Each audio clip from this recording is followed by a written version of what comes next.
Bonjour à tous, et bienvenue sur la chaîne. Aujourd'hui, je vous invite à plonger dans une intrigue qui s'étend comme une ombre glaciale sur l'Institut Auguste Armand, une intrigue où chaque geste, chaque silence, chaque respiration semble porter en lui une menace qui enfle, grandit, et finit par éclater au cœur d'une épreuve déjà redoutée.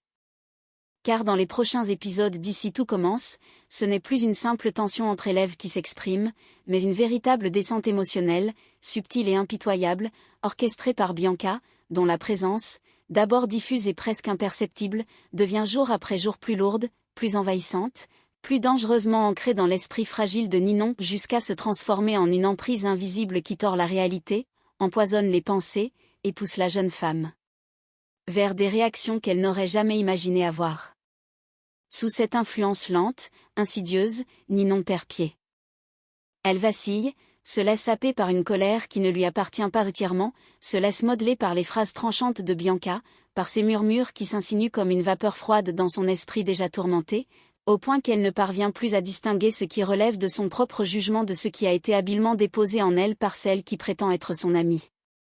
Et pendant que ce mécanisme émotionnel se referme peu à peu sur elle, une autre pression se prépare dans les cuisines de l'Institut, la fameuse évaluation de pâtisserie du semestre, cette épreuve exigeante où l'excellence technique est la seule norme, où chaque seconde compte, où chaque geste doit être exécuté avec une précision presque chirurgicale. Mais cette fois-ci, loin de l'atmosphère studieuse habituelle, ce laboratoire devient le théâtre d'une tension presque palpable, comme si l'air chargé de sucre et d'odeurs beurrées peinait à circuler entre les élèves tant la méfiance, la fatigue et la rancœur s'y accumulent. Placés côte à côte, Ninon, Gary et Pénélope affrontent cette épreuve avec un poids invisible suspendu au-dessus de leur tête. Et ce qui devait n'être qu'un exercice de reproduction minutieuse se transforme progressivement en un champ de bataille silencieux où les regards blessants remplacent les mots, où chaque geste manque d'éclat, où la coopération forcée devient un supplice, tant les émotions prennent le pas sur la technique. Lorsque l'épreuve s'achève, aucune paix ne revient. Rien, absolument rien ne s'apaise. Au contraire, quelque chose se fissure encore davantage lorsque Ninon surprend par hasard une conversation qu'elle n'aurait jamais dû entendre, des bribes de phrases échappées entre Olivia et Pénélope, des murmures qui, dans son esprit déjà saturé de doutes, prennent aussitôt l'allure d'une preuve accablante, d'une trahison insupportable venant de celle qu'elle peinait déjà à comprendre. Soudain, tout bascule. La colère jaillit, brutale, incontrôlable, presque instinctive. Pénélope encaisse, recule, s'effondre intérieurement sans comprendre, tandis que Bianca, tapie dans l'ombre d'un couloir, observe la scène sans un mot, savourant avec une satisfaction glaciale l'exact déroulement du chaos qu'elle a orchestré minutieusement. Mais ce drame personnel n'est rien comparé à ce qui attend les élèves dans les minutes suivantes. Car lorsque le jury découvre dissimulé sous un ustensile la photocopie du sujet de l'examen, le sol se dérobe sous tous leurs pieds, et ce qui n'était jusque-là qu'une tension émotionnelle devient officiellement une affaire disciplinaire d'une gravité extrême, une menace réelle, brutale, implacable pour Pénélope, qui se retrouve propulsée au centre de l'accusation sans comprendre comment ni pourquoi. Alors installez-vous confortablement, car ce que nous allons analyser aujourd'hui n'est pas un simple conflit de cuisine ou une dispute passagère entre élèves. C'est la chute progressive et déchirante d'une jeune femme vulnérable, le glissement inquiétant d'une autre vers la noirceur, et la montée silencieuse mais terrifiante d'une manipulatrice qui tire les ficelles dans l'ombre. Préparez-vous. Nous entrons dans l'un des moments les plus sombres, les plus tendus, les plus implacables d'Ici tout commence. Dans les prochains épisodes d'Ici tout commence, l'ombre de Bianca continue de s'étendre sur la vie de Ninon comme une chape lourde impossible à repousser. Ce n'est plus seulement une influence, c'est une emprise, un poison lent, qui s'infiltre dans chaque pensée de la jeune femme. À mesure que les jours passent, la présence de Bianca devient presque suffocante, enveloppant Ninon dans une spirale où la vengeance semble être la seule voie pour ne pas s'effondrer. Bianca, méthodique, implacable, d'une froideur calculée, ne relâche jamais sa pression. Chaque mot qu'elle prononce est pesé, chaque regard mesuré. Elle ne se contente plus d'être toxique, elle devient dangereuse. Elle veut éliminer Pénélope de l'équation, peu importe le prix, quitte à manipuler Ninon avec une précision chirurgicale jusqu'à la vider de sa propre capacité de réfléchir. Pour elle, Pénélope n'est pas une élève parmi d'autres. C'est une menace, une intrusion dans son contrôle, un obstacle à éliminer. Une obsession qui grandit dans l'ombre. Et plus Bianca s'acharne, plus les contours de ses intentions se foncent d'une noirceur inquiétante, laissant apparaître une détermination presque dérangeante. Ninon, elle, se trouve au bord d'un précipice émotionnel. À un tournant fragile où chaque parole, chaque souffle, peut la faire basculer. Les phrases que Bianca lui murmure, avec une douceur feinte, exercent sur elle une pression sourde, insidieuse, qui s'infiltre dans son esprit comme une brume épaisse. Elle vacille entre la colère, qui monte comme une marée incontrôlable, et la culpabilité, qui la ronge de l'intérieur. Entre ce qu'elle ressent profondément, viscéralement, et ce que Bianca attend désespérément d'elle. Ses pensées se brouillent, se dédoublent, se contredisent. Son regard se trouble, son souffle devient court, irrégulier. Elle n'arrive plus à faire la distinction entre ce qui est juste, ce qui est raisonnable, ce qui est dangereux. Elle ne sait plus si elle doit écouter la colère qui brûle en elle ou mettre fin à cette escalade malsaine avant que quelque chose de grave ne se produise. Une seule certitude demeure, fragile, ténue, elle a besoin de recul. De distance. De silence. De quelques mètres d'air pour respirer à nouveau. Mais Bianca ne lui accorde rien de tout cela. Pas un instant. Pas une seconde. Elle resserre l'étau, sans jamais laisser Ninon se recentrer. Pendant que l'esprit de Ninon se noie dans ce tumulte, un autre défi s'apprête à s'abattre sur les élèves, la dernière évaluation du semestre en pâtisserie. Une épreuve redoutée, réputée pour faire trembler même les plus brillants. En temps normal, ce genre d'exercice nécessite une concentration absolue, presque militaire. Mais cette fois-ci, les émotions prennent le dessus bien avant que ne se mettent en marche fouet, poche à douille, texture ou température contrôlée au degré près. Le trio improbable Ninon, Gary et Pénélope se retrouvent réunis autour d'une même station, forcés de coopérer malgré les fractures invisibles qui traversent le groupe. L'objectif est clair, strict, presque brutal, observer un dessert pendant 5 minutes, mémoriser chaque détail, chaque courbe, chaque nuance, chaque geste puis le reproduire à l'identique. La moindre imperfection peut tout faire basculer. Et dans cette atmosphère électrique, la moindre émotion devient un handicap. Pourtant, l'épreuve commence à se fissurer dès les premières secondes.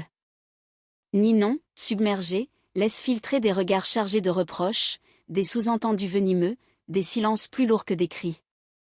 L'espace de travail devient un véritable champ de mine. Pénélope, prise au dépourvu, ne comprend pas cette hostilité soudaine. Elle essaie d'ignorer les tensions, de garder l'esprit clair, mais la pression devient vite irrespirable. Gary, lui, observe, inquiet. Il sent que quelque chose dérape, se fracture, glisse hors de contrôle. Il est partagé entre son instinct d'apaiser et la nécessité absolue de réussir cette épreuve cruciale. Ce qui aurait dû être une démonstration de technicité et de précision se transforme alors en règlement de compte silencieux. Les gestes se font plus brusques, les mouvements manquent de finesse, les respirations se heurtent. Chaque minute perdue dans ces tensions rend la reproduction du dessert encore plus risquée, plus précaire. Et une chose devient évidente, dans une clarté presque douloureuse, ce n'est plus une simple évaluation académique. C'est le début d'un affrontement émotionnel que l'Institut n'est absolument pas prêt à affronter. Quand l'épreuve s'achève enfin, le soulagement n'est qu'une illusion. L'air reste lourd, épais, presque irrespirable. La tension entre Ninon et Pénélope s'est accumulée minute après minute, jusqu'à devenir une présence palpable, presque visible dans la pièce. Ninon a le cœur en vrac, les nerfs à vif. Incapable d'aligner une phrase sans que la colère ne prenne le dessus. Ses gestes sont secs, rapides, fébriles. Son regard, fuyant et dur à la fois, trahit une exaspération qui ne cesse de grandir à chaque seconde passée près de Pénélope. Pénélope, de son côté, tente encore de rester calme. Elle a senti l'hostilité s'installer, se renforcer, mais elle n'en comprend toujours pas la cause. Ses tentatives pour ouvrir le dialogue tombent à plat, repoussées par ce mur invisible érigé par Ninon. Gary se retrouve coincé dans un rôle qu'il n'a jamais demandé, celui du médiateur, celui qui doit empêcher l'implosion. Alors il lève les mains, fermes et posées à la fois. Stop. On se concentre. On joue notre semestre là-dessus, ok? Son ton ne laisse place à aucune discussion. Ninon ravale sa rage comme on retient une vague prête à éclater. Pénélope inspire profondément pour rester ancrée. Et malgré tout, malgré la tempête émotionnelle, leur dessert tient debout. La technique est solide. Le résultat, surprenant. Une réussite arrachée de haute lutte. Mais cette réussite n'a rien d'un apaisement. Ce n'est pas une victoire. Ce n'est qu'un répit, un battement suspendu avant la chute. Car dès que Ninon quitte la station, prête à s'éloigner pour reprendre son souffle, une conversation chuchotée l'arrête net. Quelques mots.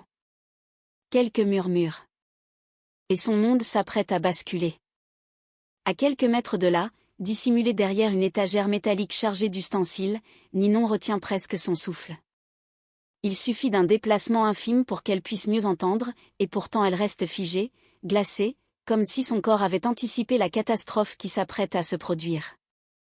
Entre les objets, les voix filtrent par fragments, le timbre doux, presque apaisant d'Olivia puis celui de Pénélope, nerveux, instable, brisé par moments. Rien n'est complet, rien n'est clair. Seulement des morceaux de phrases, des sons qui se heurtent, des intonations qui trahissent la tension. Et soudain, un frisson glacé lui traverse l'échine, un véritable choc électrique. Elle comprend. Ou plutôt son esprit, déjà fragilisé, croit comprendre. Dans la seconde qui suit, tout s'assemble dans sa tête avec une logique déformée par la peur.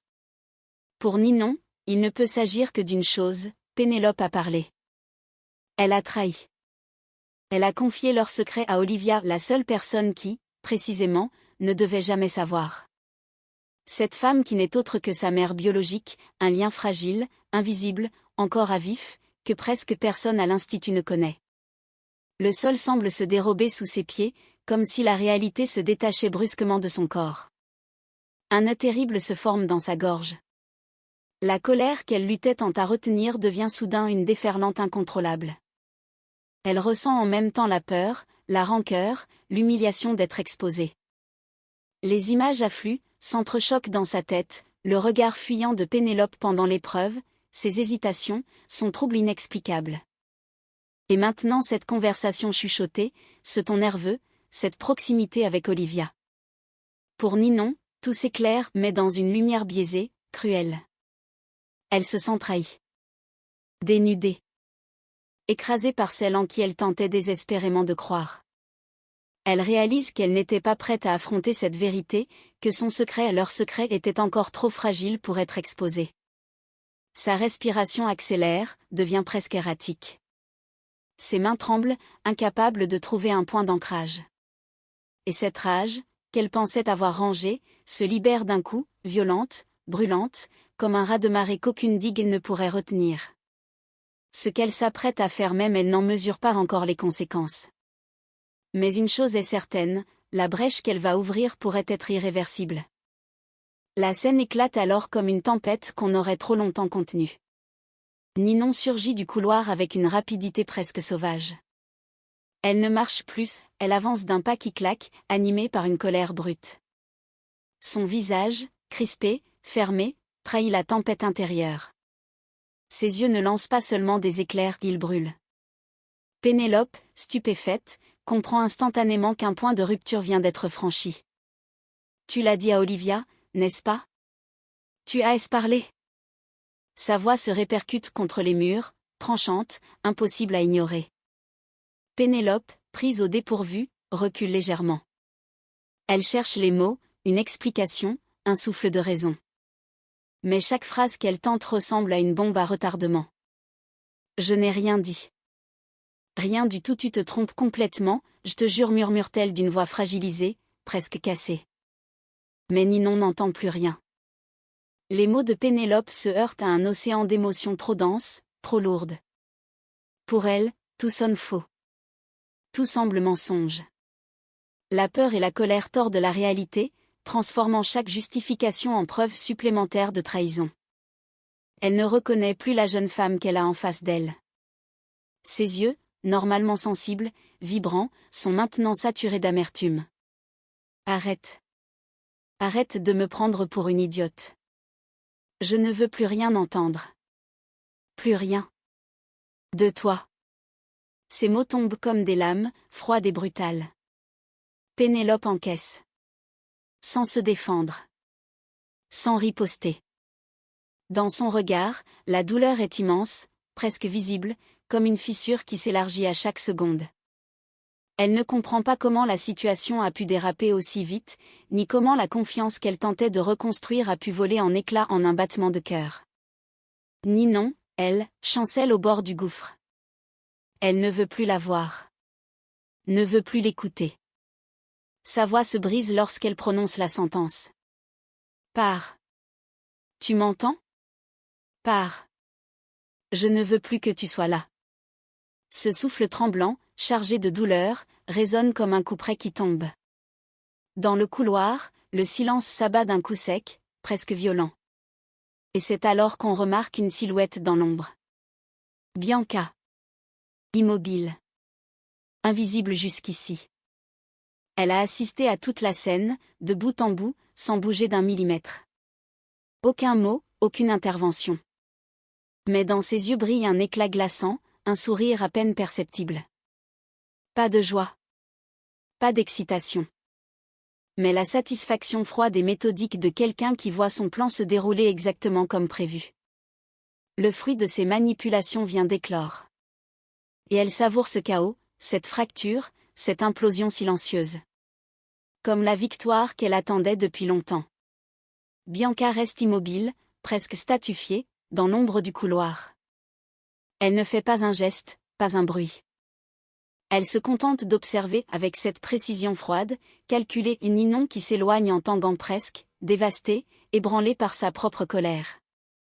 Son dos se contracte, ses épaules se crispent, et on devine qu'un seul mot de plus l'aurait fait éclater en sanglots ou en hurlements. Ninon fuit, à la fois victime et arme, prise dans un tourbillon qu'elle ne contrôle plus. Bianca tourne ensuite son regard vers Pénélope. La jeune femme, meurtrie, pâle, le souffle court, reste plantée au milieu du couloir comme si on venait de lui arracher quelque chose de vital. Elle ne comprend pas ce qui vient de se passer. Ses yeux sont encore embués de choc, sa bouche légèrement ouverte, incapable de formuler la moindre réponse. Dans son regard, une blessure vive, presque lumineuse de douleur. Et Bianca savoure. Intérieurement, silencieusement, mais avec une délectation glaciale. Le chaos qu'elle a patiemment semé depuis des jours vient d'éclore sous ses yeux. Elle contemple sa victoire. La rupture. La fracture. L'implosion. Ce moment, elle l'attendait. Elle l'avait imaginé, calculé, anticipé. Et maintenant que Ninon s'est laissée happer par la colère, Bianca sait qu'elle tient enfin Ninon sous sa coupe. C'est sa prise, sa mainmise, sa réussite. Pendant ce temps, à l'Institut, l'heure de vérité approche pour les élèves de première année. Le laboratoire de pâtisserie, encore imprégné de tension, devient le théâtre de la prochaine étape, l'évaluation des desserts. Les créations de Ninon, Pénélope et Gary sont déposées devant le jury. Olivia et Alice s'avancent lentement, chacune avec son regard d'experte. Elles observent la texture du glaçage, les finitions, la netteté de la découpe, la tenue de la crème. Malgré le chaos émotionnel qui a précédé, le dessert tient remarquablement la route. Olivia goûte en premier. Son visage reste neutre, concentré. Alice enchaîne, et à la surprise générale, un léger sourire étire ses lèvres discrets, mais réels. Comme si, malgré l'ambiance explosive du matin, les 3 élèves avaient réussi un improbable tour de force, sauvé leur travail, sauvé leur semestre. Mais cette accalmie n'est qu'une illusion. Un souffle. Un battement suspendu.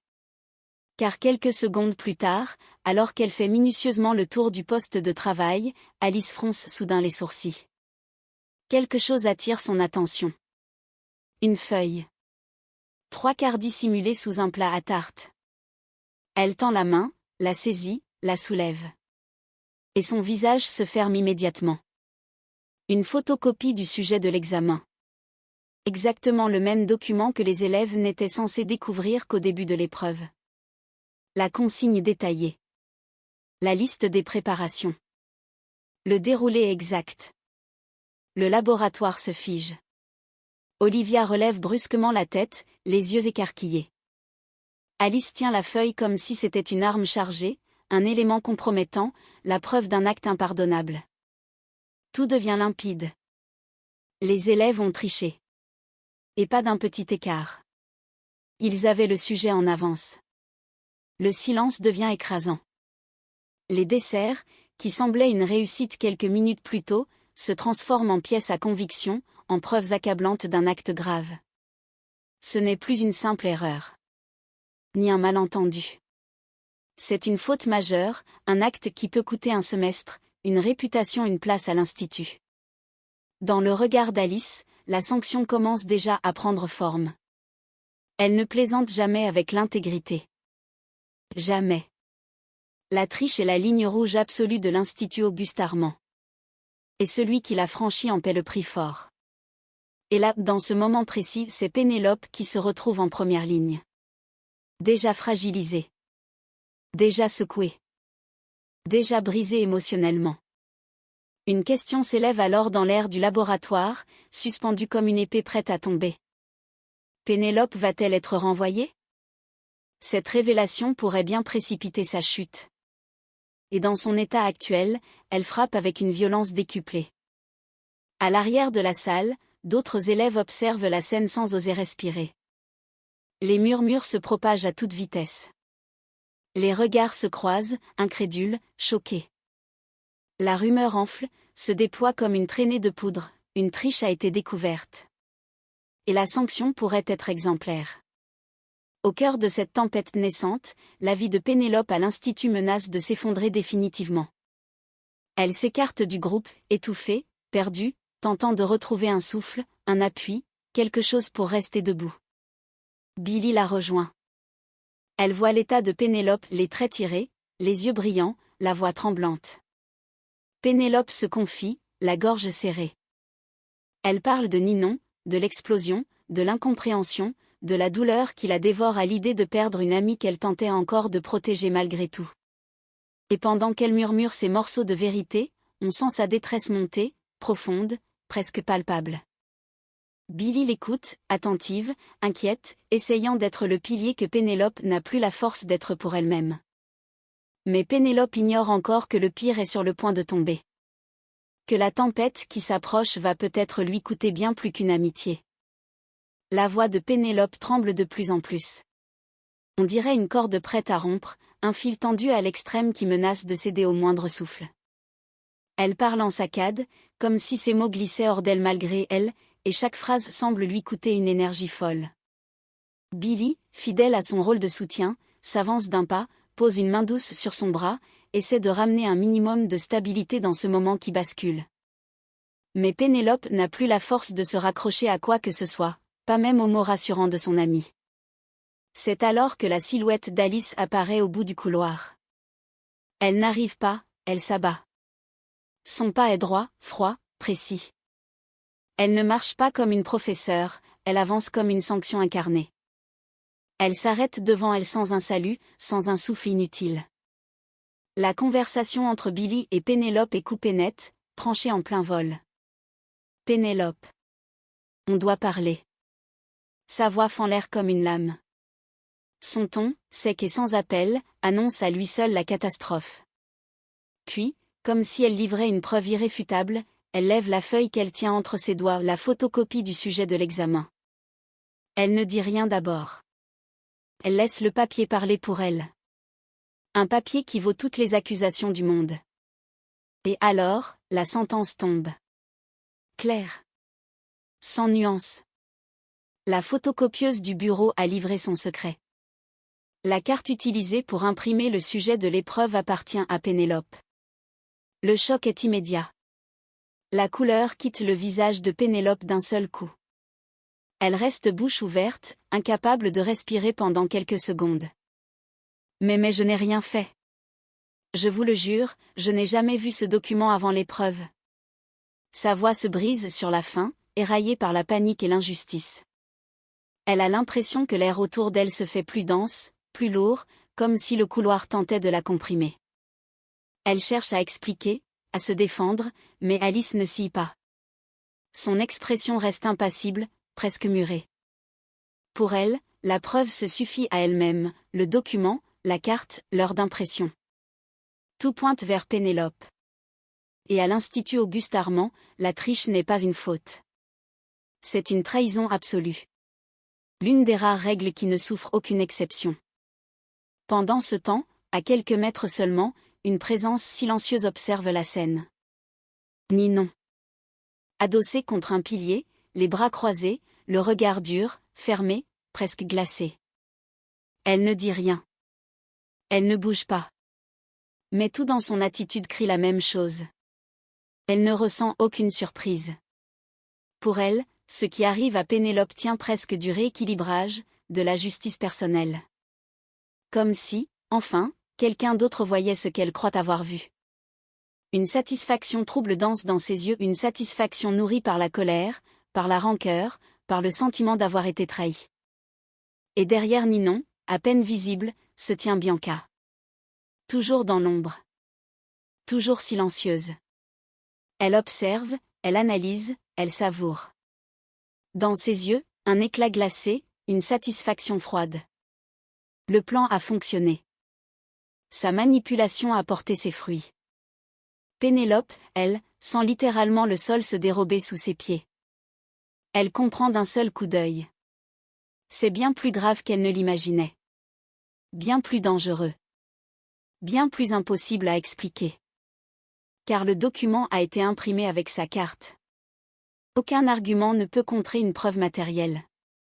Aucune émotion ne peut atténuer un fait aussi brut.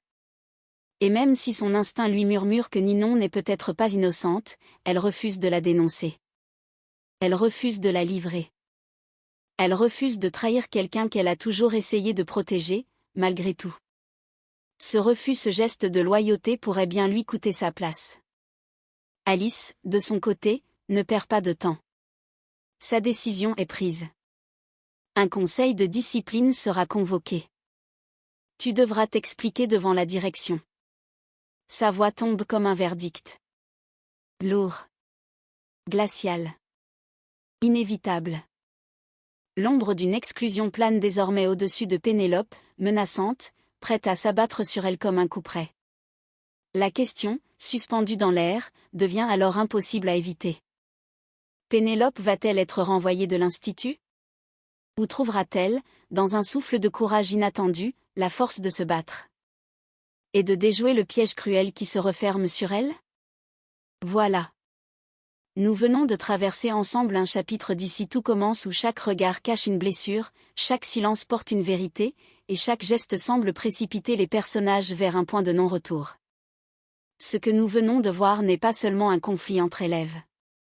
C'est un engrenage qui s'est mis en place lentement, patiemment, presque imperceptiblement, un engrenage fait de non-dits, de peurs enfouies, de loyautés abîmées, et de manipulations si habilement construites que même les victimes n'arrivent plus à distinguer ce qui est vrai de ce qui a été instillé en elles.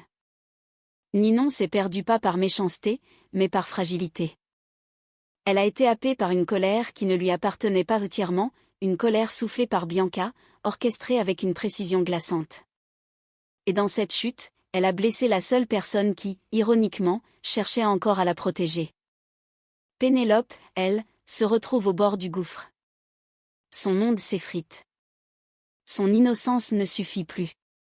Les preuves l'accablent, les regards la jugent, et la menace d'un renvoi plane au-dessus d'elle comme une sentence déjà écrite. Elle ne sait plus à qui parler, ni à quoi se raccrocher. Et pourtant elle n'a pas dénoncé Ninon. Elle n'a pas trahi, même quand tout semblait s'écrouler. Quant à Bianca, elle observe. Elle calcule. Elle savoure. Elle avance dans l'ombre avec cette froideur qui, à l'écran, fait frissonner. Une présence silencieuse, mais dévorante. Une jeune femme dont la victoire n'est pas bruyante, mais terriblement efficace. Ce moment marque peut-être l'un des basculements les plus sombres de cette intrigue. Non pas parce que la situation explose, mais parce que tout implose. À l'intérieur des personnages. Dans leurs blessures, leurs failles, leurs contradictions. Alors la question, la vraie, celle qui reste dans l'air comme un souffle suspendu, c'est celle-ci. Comment se reconstruire après une trahison qu'on a seulement imaginée? Comment pardonner ce qu'on croit avoir vu, même si c'était faux? Et surtout, comment affronter un piège qu'on ne sait même pas qu'on a traversé? Dans les prochains épisodes, les masques vont tomber, les vérités vont s'entrechoquer, et les conséquences pourraient être bien plus violentes que ce que chacun imagine. Car une émotion mal dirigée peut détruire une relation. Mais une manipulation réussie peut détruire une vie. Merci d'avoir regardé cette vidéo jusqu'au bout. N'oubliez pas de vous abonner pour ne rien manquer de la suite. Et de me dire en commentaire ce que vous pensez de cette intrigue. Pénélope pourra-t-elle s'en sortir? Ninon ouvrira-t-elle enfin les yeux? Et jusqu'où Bianca est-elle prête à aller? Une seule chose est sûre. L'histoire ne fait que commencer.